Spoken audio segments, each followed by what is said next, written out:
السلام علیکم پیارے ساتھیوں، آج میں آپ لوگ کے لیے حضرت لوط علیہ السلام اور ان کی قوم کا قصہ بیان کرنے آئی ہوں۔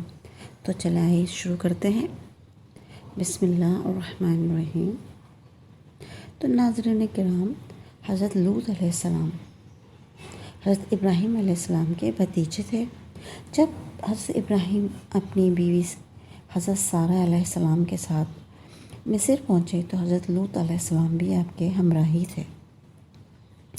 اس وقت ان کے پاس مویشیوں کے 2 ریوڑ تھے۔ حضرت ابراہیم اور حضرت لوط علیہ السلام اپنے اپنے ریوڑ کے ہمراہ مصر سے نکلے اور تقدیر الہی کے مطابق خوشی خوشی الگ الگ سمتوں میں روانہ ہو گئے۔ حضرت ابراہیم نے فلسطین کی طرف رخ کیا اور حضرت لوط علیہ السلام اس زمانے کی خوشحال ترین بستی سدوم کی طرف روانہ ہو گئے۔ سدوم بستی کے رہنے والے لوگ ہی حضرت لوط علیہ السلام کی قوم بنے۔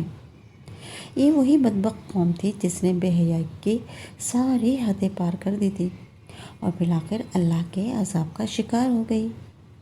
حضرت لوط کی یہ قوم ایک ایسے کام میں مبتلا ہوئی کہ جس کی مثال اس سے پہلے انسانی تاریخ میں کہیں نہیں ملتی تھی، اور وہ کام تھا ہم جنس پرستی کا، یعنی ان کے مرد مردوں کے ساتھ اور عورتیں عورتوں کے ساتھ ہی اپنی جنسی خواہش کو پورا کرتی تھیں۔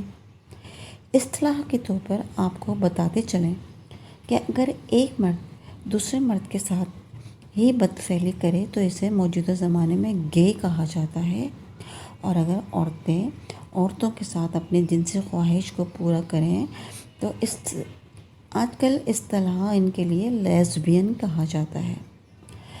حضرت لوط علیہ السلام کی قوم اسی گناہ میں مبتلا تھی۔ یہ لوگ یہ کام پوشیدہ یا کسی سے ڈھکے چھپے طور پر نہیں کرتے تھے، بلکہ سر عام محفلوں و تقاریب میں کیا کرتے تھے، اور وہ اپنی اس حرام کاری پر بڑے ہی خوش ہوتے تھے۔ بعض روایت کے مطابق بستی سدوم کے رہنے والے لوگ شیطان ہی اس تاریخی گناہ کا طریقہ بتایا، شیطان نے ان کو اس طریقے کا پتہ بتایا تھا۔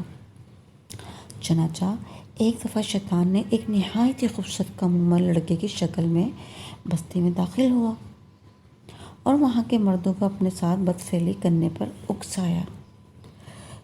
تب سے ہی اس بستی کے مردوں نے اپنی عورتوں کو چھوڑ کر اپنے ہم جنسوں کے ساتھ بدفعلی شروع کر دی۔ چنانچہ حضرت لوط علیہ السلام نے یہیں رہائش اختیار کی اور یہاں کے بگڑے ہوئے گناہ گاروں لوگوں میں دین کی تبلیغ شروع کی۔ آپ انہیں سمجھاتے کہ تم جس ذلیل عمل کے مرتکب ہو رہے ہو وہ تم سے پہلے دنیا کی کسی قوم نے نہیں کیا۔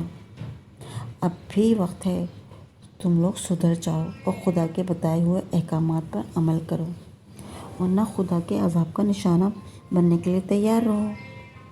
لیکن یہ لوگ اپنی مستیوں میں مشغول رہے اور چند ایک لوگوں کے سوا کسی نے بھی لوط علیہ السلام کی بات پر کان نہ دھرے۔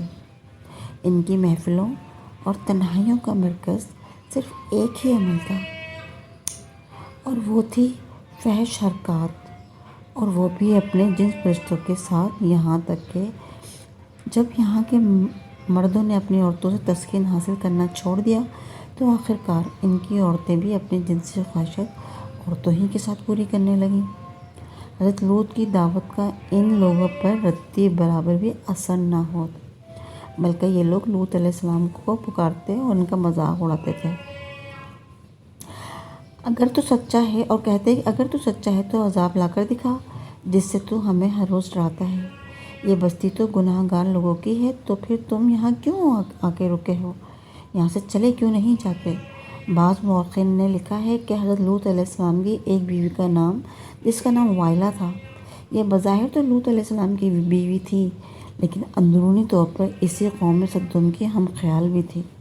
اللہ تعالیٰ کے پیغمبر کے ساتھ سالوں زندگی گزارنے کے باوجود یہ عورت ایمان کی دولت سے محروم رہی۔ جب اس قوم کے گناہ اپنے عروج کو پہنچ گئے اور ان لوگوں نے حضرت لوط علیہ السلام کی باتوں سے صاف انکار کر دیا تو اللہ تعالیٰ نے ان پر اپنا عذاب نازل کرنے کا فیصلہ فرما لیا، اور اس کام کے لیے اپنے 2 فرشتے اس بستی کی طرف روانہ کر دیے۔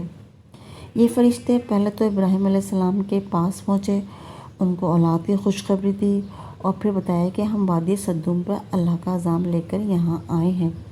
یہ فرشتے خوبصورت نوجوان لڑکوں کی صورت میں صدوم کے شہر میں داخل ہوئے اور انہوں نے حضرت لوط علیہ السلام کی ملاقات کی۔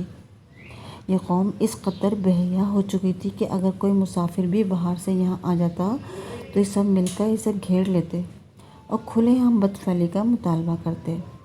اس لیے لوط علیہ السلام ان دونوں نوجوانوں کو فوراً اپنے گھر میں لے آئے، ان کے کھانے پینے کا انتظام کیا اور انہیں بتایا کہ یہ بستی مسافروں کے لیے بالکل اچھی نہیں ہے، لیکن آپ کی بیوی ہو جو کہ ان لڑکوں کو دیکھ چکی تھی اور اپنے قوم سے ملی ہوئی تھی، اس نے فوراً ان مہمانوں کی خبر اپنے قوم کے لوگوں کو دے دی۔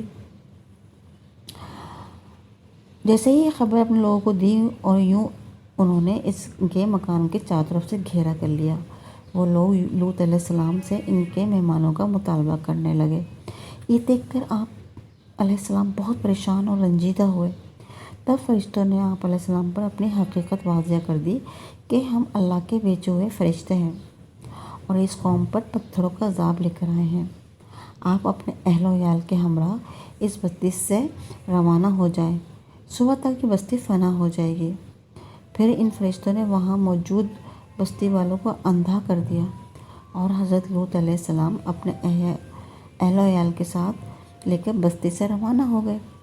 ان فرشتوں نے اللہ کے حکم سے اس بستی کو زمین سے اٹھا کر دوبارہ زمین پر گرا دیا اور ان پر پتھروں کی بارش کر دی۔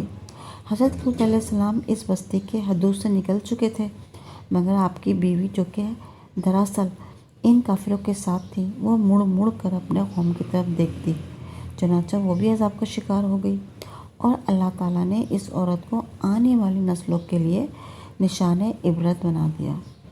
اللہ نے اس گناہگار عورت کا ذکر قرآن پاک میں یوں کیا ہے۔ اللہ کافروں کے لیے مثال بیان کرتا ہے۔ نوح اور لوط کی بیوی، وہ ہمارے دو نیک بندوں کی نکاح میں تھیں، پھر ان دونوں نے ان کی خیانت کی، سو وہ نبی اللہ کے غضب سے بچانے میں ان کے کچھ بھی کام نہ آئے، اور کہا جائے گا کہ دونوں